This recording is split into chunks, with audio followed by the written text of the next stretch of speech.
बिस्मिल्लाहिर्रहमानिर्रहीम। अस्सलाम वालेकुम। आप देख रहे हैं हालात। मैं हूं सईद चौधरी। DGISI कौन है? जनरल फैज़ हमीद या जनरल नदीम अहमद अंजम?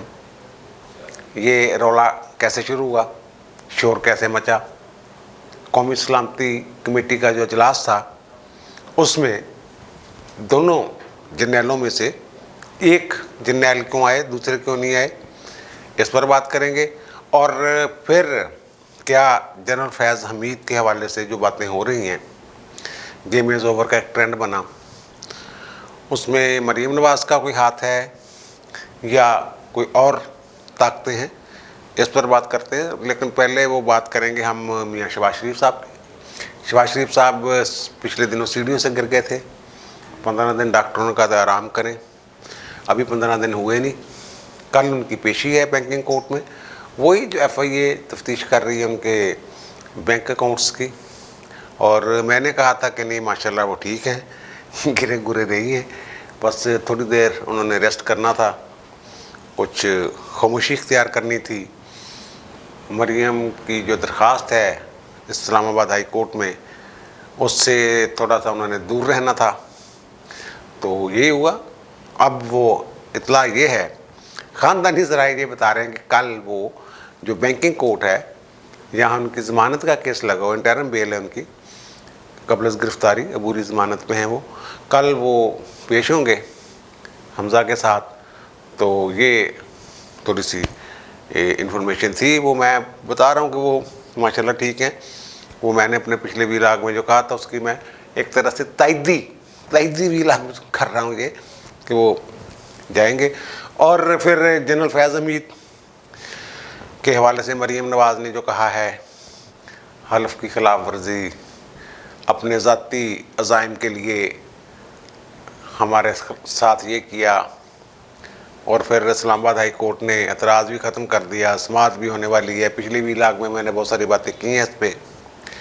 लेकिन वो ट्रेंड जो बना है ट्विटर पे कि गेम इज़ ओवर, मरीम की तस्वीर, और इसको जोड़ा जा रहा है जो जनरल फैज़ हमीद के हवाले से सारा दिन आज चलती रही हैं अफवाहें, तो इसमें मरीम का कोई हाथ नहीं है। इसमें हाथ उन्हीं लोगों का है। ये ट्रेंड किसने बनवाया है, किसने ये बात शुरू की कि जनाब अभी नोटिफिकेशन नहीं हुआ, नए DGISI का एक मसला बन गया हुआ है, इमरान खान डट गए हैं, ये सारी चीज़ें उन्हीं भाई लोगों ने ही ये अपने जो उनके शिकरे हैं, हाक्स, उनके ज़रिए ये सारा कुछ किया है। फिर उनके दोनों तरफ से वो फिर हो गया शुरू काम। किसी ने हक़ाइक़ जानने की कोशिश ही नहीं की कि हुआ क्या है, क्या नहीं हुआ है, क्या वाक़तन ऐसे हो गया। अब बात ये की जा रही है कि जनाब आसिफ गफूर साहब को लाना चाह रहे थे बतौर DGISI वज़ीर-ए-आज़म साहब, तो वो आर्मी चीफ नहीं माने, तो उन्होंने नदीम अंजम साहब की समरी भेज दी। और वज़ीर-ए-आज़म साहब डट गए हैं, डट गया कप्तान, ये भी ट्रेंड चला है, फिर खड़ा हो गया है। तो जनाब उन्होंने कहा कि नहीं जनाब मैं तो अपनी मर्ज़ी का बंदा लूँगा, या फिर इसको फ़लाँ तारीख तक रहने दें। यार ये जो इशू आज का नहीं है, ये जो तब्दीली वाला मामला है ना, ये मैंने 24 जुलाई को एक वीलाग किया था कि जनरल बाजवा के चक्का DGISI की वज़ीर-ए-आज़म से अलविदा मुलाकात, उस वक्त से ये काम चल रहा है। उस वक्त उन्होंने कहा था जाकर कि जनाब ये तब्दीली की बात की थी, और उस वक्त वज़ीर-ए-आज़म ने कुछ देर के लिए रोका था कि वो अफ़गानिस्तान वाला इशू, फिर उनके शेड्यूल थे दौरे कुछ, और फिर इसी तरह एक 29 सितंबर को ये मैंने वीलाग किया था कि इमरान पर दबाव पड़ गया, नाम मांग लिए ISI के चीफ के लिए, इस पर वो किया था ये। और मैंने ये कहा था आइंदा चंद दिन में ये तब्दीली आप देख लेंगे कि तब्दीली। और 6 अक्टूबर को ये नोटिफिकेशन जो है या इतला जो है, वो तो कह रहे हैं नोटिफिकेशन हुआ ही ना। ये जो ट्रेंडर हैं, ट्रेंड चलाने वाले हैं, वो कह रहे हैं जनाब वो इमरान खान को उन्होंने कहा, उनके हाक्स ने, ये मैं बता रहा हूँ जो चल रही है बातें कि जनाब इस पर डट जाए। इस पे अगर हो गया तो आपको सियासी शहीद बनने का बेहतरीन मौका है। आपकी पता नहीं पंजाब में और पता नहीं कहाँ आप हीरो बन जाएंगे कि एस्टेब्लिशमेंट के सामने खड़ा हो गया है इमरान खान, ये वो। उसके साथ हाक्स हैं कौन?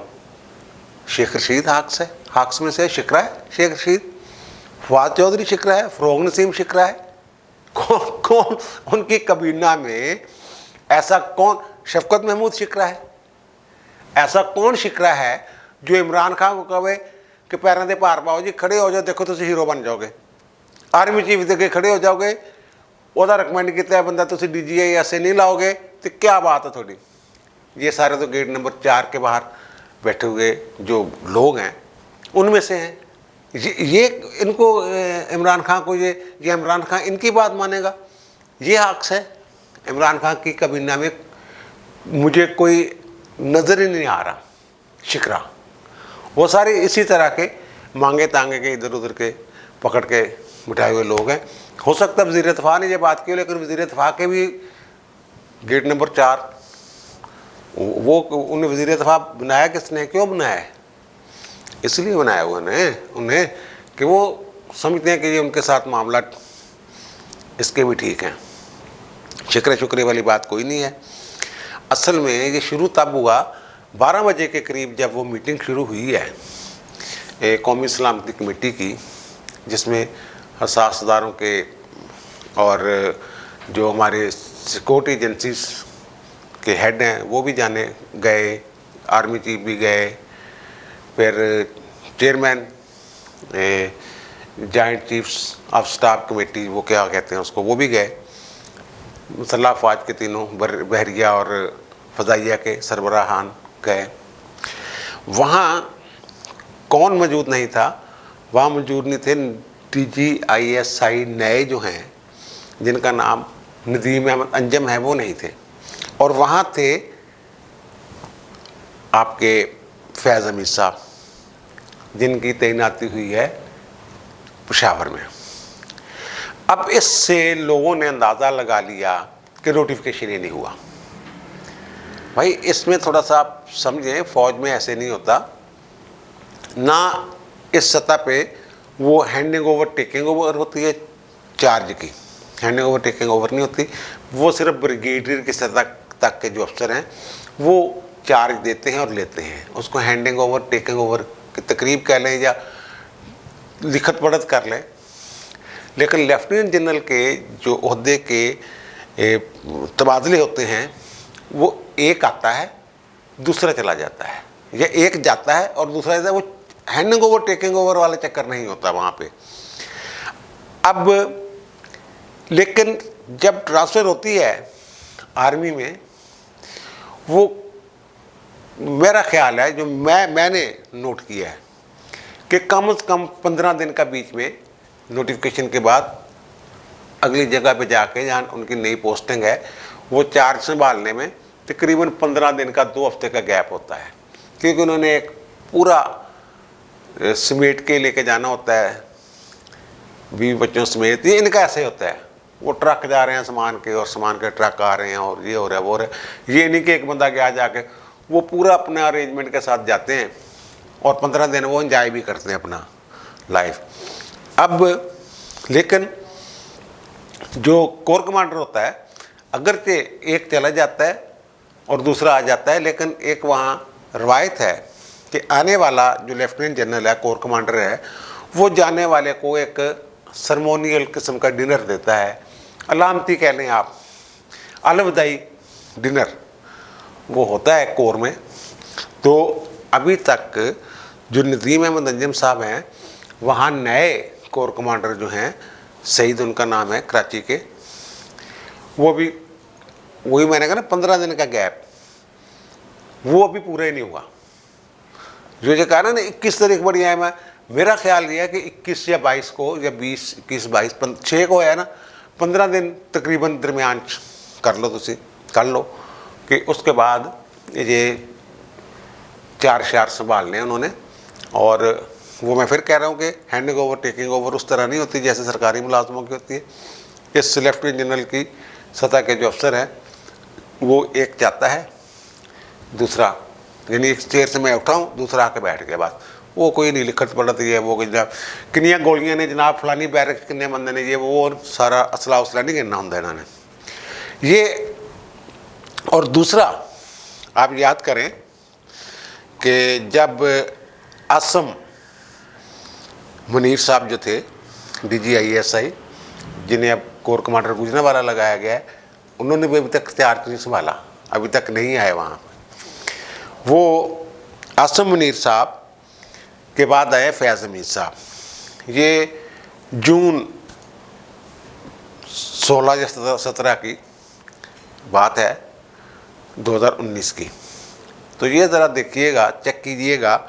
जो ये लोग कह रहे हैं कि जनाब पता नहीं क्या हो गया है, इमरान खान डट गया, कि आसम मुनीर और फैज़ हमीद साहब कि नोटिफिकेशन के बाद वो कितने दिन तक आसम मुनीर साहब जो हैं वहाँ DGISI के दफ्तर में बैठे रहे हैं। वो भी तकरीबन 12 से 14 दिन थे। और दूसरा ISI में एक रवायत है कि जो जाने वाला DGISI है वो आने वाले DGISI को 8 से 10 दिन तक ब्रीफिंग देता है उन तमाम प्रोजेक्ट्स की जो उसके दौर में मुकम्मल हो गए होते हैं या पाइपलाइन में होते हैं या उन पर काम हो रहा होता है। काम हो रहा होता है तो क्या हो रहा होता है, जैसे कहते हैं ना कि अमेरिका में जब सदर मुंतखब हो जाता है, ये ट्रंप वाले ने तो सारे गड़बड़े कर दी, रवायती तोड़ फोड़ आगे पीछे कर दी, कि नौ मुंतखब जो सदर है उसको जाने वाला सदर 2-3 माह उनके साथ वो रहते हैं, वो उनको सारी ब्रीफिंग देते हैं, तमाम तरीक़ाकार समझाते हैं, अपने प्लान्स बताते हैं, कहाँ क्या हो रहा है, क्या खुफिया है, क्या ओपन है, सारा वो उनको। इसी तरह जो DGISI है जाने वाले, वो आने वाले DGISI को अपना तमाम प्लान जो है वो देकर जाते हैं। मेरा ख्याल है, जो मैंने डेटे शेटे का अंदाज़ा लगाया है, कि 21 अक्टूबर तक 21, 22, 23, 20, 21, 22, 23 इन 2-3 दिनों में इन दिनों में वो आ जाएंगे, चार्ज अपना ले लेंगे, यानी चार्ज कंट्रोल संभाल लेंगे। चार्ज तो नहीं लेना होता, कंट्रोल संभाल लेंगे। इसी तरह कराची से वो आएंगे, 21 को शायद आ जाए, और फिर जो ये फैज़ हमीद साहब है उन्हें ब्रीफिंग देते रहेंगे। हो सकता है वो कोर्स संभाल लें, लेकिन ब्रीफिंग का सिलसिला जारी रहे, या 10 दिन बाद वो कोर्स संभालें। ये सारा इशू है जिसको वो एकदम जब पता चला कि फैज़ हमीद साहब आए हैं, और फैज़ हमीद साहब के जाने का ये मैंने पिछले व्लॉग में ये भी बता दिया था वो क्यों उन्होंने वो जाना ज़रूरी था। अगर चार्ज संभाल भी लिया होता तो ब्रीफिंग जो देनी थी सिक्योरिटी के मामले पे, अफ़गानिस्तान के इशू पे, वो फैज़ साहब नहीं देनी थी, क्योंकि उनको तो एक दिन में पता नहीं चल सकता था क्या हुआ है क्या नहीं हुआ है। तो इससे एकदम हमारे दोस्त जो हैं उन्होंने चला दी ट्रेंड, एक से फिर एक।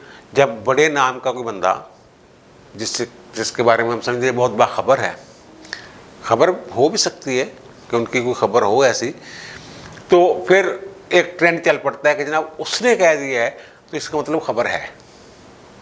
लेकिन मेरे सोर्स अभी ये कह रहे हैं कि ऐसा कोई इशू, लड़ाई झगड़ा कोई नहीं है।